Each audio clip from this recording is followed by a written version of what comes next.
우크라이나는 자기가 전쟁을 하는 게 아니고 서방에서 우크라이나를 가지고 전쟁을 시킨 거예요. 러시아를 점령하기 위해서 주변에 분쟁을 일으킨 것이기 때문에 우크라이나 사실 자기가 전쟁할 생각이 별로 없었는데 저게 말려 들어간 겁니다. 우크라이나 정치를 보면 다민족 국가 경영 능력이 없는 게 분명하고요. 아마 뭐 세계에서 가장 부패한 나라일 겁니다. 유럽에서 가장 부패한 나라가 맞고요. 미국이 이제 그 군사 장비 지원을 끊었더라고요. 결국 남은 것은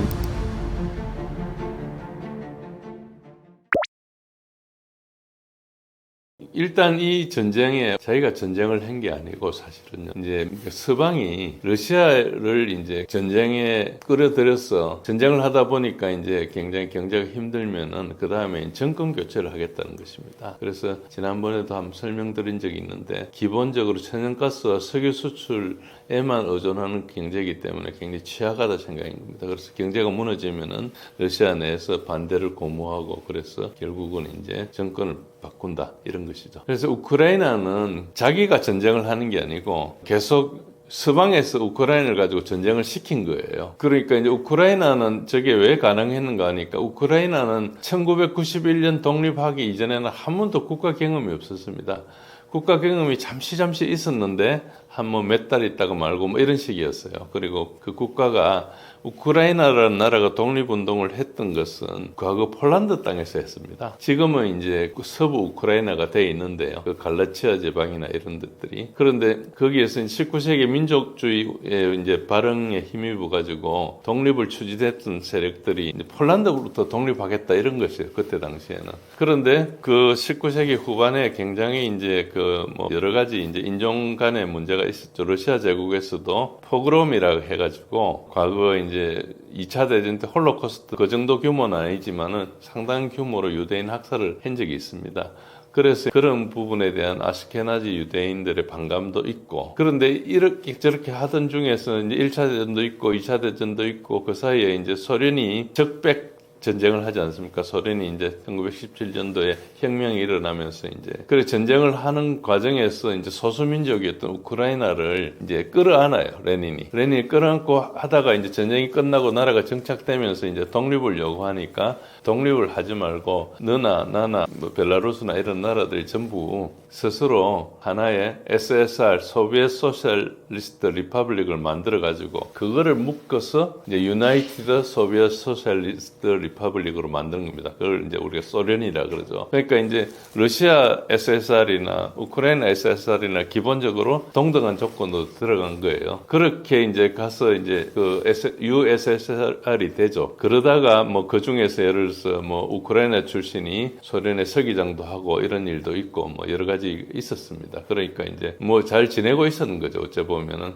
물론 소련 치하에 여러 가지 대기근도 있고 많은 사람들이 굶주로 기아로 사망하기도 하고 이런 것도 있었는데 이제 우크라이나에서는 그걸 자기 민족에 대한 핍박으로 해석을 하지만은 사실은 그것은 이제 소련의 집단 농장 정책의 폐해로 전 소련 안에서 발생했던 것이거든요. 어쨌든 그런 식으로 해서 이제 감정이 이제 우크라이나에 좀 남아 있었는데 이거를 이제 계속 이제 이걸 부추긴 거죠. 그래서 우크라이나계가 이제 러시아계에 대해서 이제 인종적인 혐오감을 좀 가지고 있고 그 이유는 이제 조지 소로스가 뭐 좋은 일 하는 게 아니고 돈 벌려고 하는 거지 않습니까? 저 사람 하면 뭐 선한 게 하나도 없죠. 우리나라도 망하게 한 사람 중에 하나니까. 그래서 사실은 우크라이나와 러시아에 있는 자원이 이제 탐나서 한 것이죠. 그래서 사실은 러시아를 점령하기 위해서 주변에 분쟁을 일으킨 것이기 때문에 우크라이나 사실 자기가 전쟁할 생각이 별로 없었는데 저게 말려 들어간 겁니다. 나치화가 되고 이렇게 하면서 이제 어찌 보면 중동에 있는 여러 이제 그 소위 말해서 지하디스트 이런 그 극렬 이슬람 테러리스트들하고 비슷하죠. 그것도 대부분 다 CIA가 양성했다는 거 우리가 다 증명이 돼 있고 문서도 나 있고 책도 있고 그렇지 않습니까? 그런 거. 그다음에 우크라이나는 이제 과거에 예를 들어서 뭐 우리나라처럼 몇천 년 동안 국가가 있었다든지 경험이 있으면은 이런저런 거에 말리더라도 어느 정도 중심을 잡을 수 있는데 이 사람도 이제 그런 경험이 없다 보니까 굉장히 힘든 생활을 보냈습니다. 그래서 우크라이나 정치를 보면 다민족 국가 경영 능력이 없는 게 분명하고요. 아마 뭐 세계에서 가장 부패한 나라일 겁니다. 유럽에서는 가장 부패한 나라가 맞고요. 그래서 부패한 것을 보면은 정말 어처구니 없는 일이 되게 많습니다. 그래서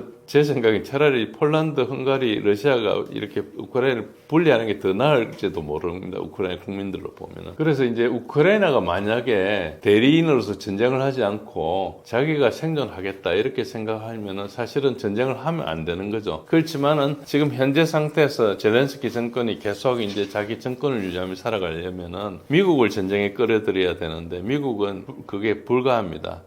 트럼프는 물론 당연히 안 되고 그 전에 바이든도 그까지는 안 됐어요. 그러니까 우크라이나를 위해서 싸우는 게 아니거든요. 말로는 민주주의 우크라이나를 지원한다 그러지만 우크라이나 사람 죽든 말든 신경을 안 씁니다. 그러니까 러시아에 대한 대리전으로서 심지어 린지 그레함 같은 사람은 마지막 우크라이나인까지 러시아 싸우도록 하겠다는 거잖아요. 그런 이야기를 우크라이나 와서도 하고 미국에서도 하고 그러는데도 뭐 우크라이나 국민들은 별로 신경을 안 쓰는, 그러니까 소위 말해서 국민들의 하나의 도구지 정치의 도구일 뿐인 걸로 돼 있죠. 아까 오늘 새벽 나오면서 보니까 미국이 이제 그 지원하는 것을 군사 장비 지원을 끊었더라고요. 임시로 끊는다 이렇게 했지만 이제 미국이 사실 지원할 장비도 없습니다. 없는데 일단 끊었어요. 그렇다면은 이제 그 끊은 걸 가지고 유럽에서 지금 욕을 하고 뭐 난리를 치고 있는데요. 결국 남은 것은 유럽의 지원밖에 없어요. 우크라이나 입장에서는. 근데 아까 말씀드렸듯이 유럽은 전쟁을 필요로 하고 있거든요. 그러니까 우크라이나가 계속 전쟁을 하겠다면 두 사람은 이제 두 쪽은 이익이 합치하는 거죠.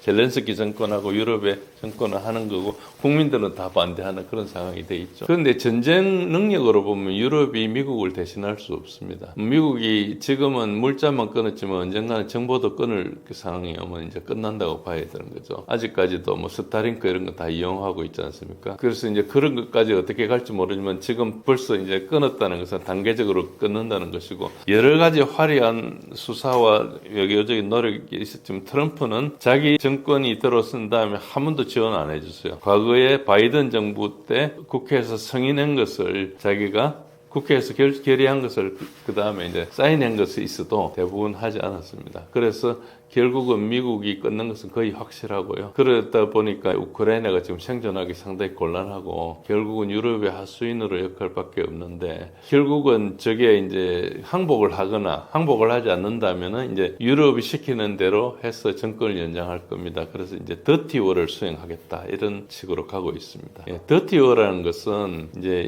이거는 나중에 한번 읽어보시고요. 제가 자세히 설명드리지 않겠지만은 결국은 이제 전 세계에 다니면서 이제 뭐 사보타지 같은 거하고 이상한 걸 하겠다는 거죠. 얼마 전에 교량을 폭파해가 기차에 있는 사람을 죽인 거라든지 아니면 공항에 이제 전략 폭격기를 드론으로 공격했다든지 이런 것들은 다 사보타지거든요. 그런 것들로 해서 이제 결국 저게 이제 테러 비슷하게 되는 겁니다. 근데 저걸 할 수 있는 능력이 있느냐? 우크라이나는 없습니다. 그러니까 저걸 하려면 정보부들이 굉장히 큰 네트워크를 가지고 있어야 되거든요. 그래서 결국은 저게 뭔가 우크라이나는 SBU하고 GUR 두 개가 있는데 사실은 능력이 없고 CIA나 MI6나 모사드가 세계적인 네트워크를 가지고 있는데 그거를 이제 우크라이나 가장해가지고 쟤네들이 하겠다 이런 전 세계에 들어온 전쟁을 하겠다는 선언으로 봐야 됩니다. 그래서 저거는 서방이 한다.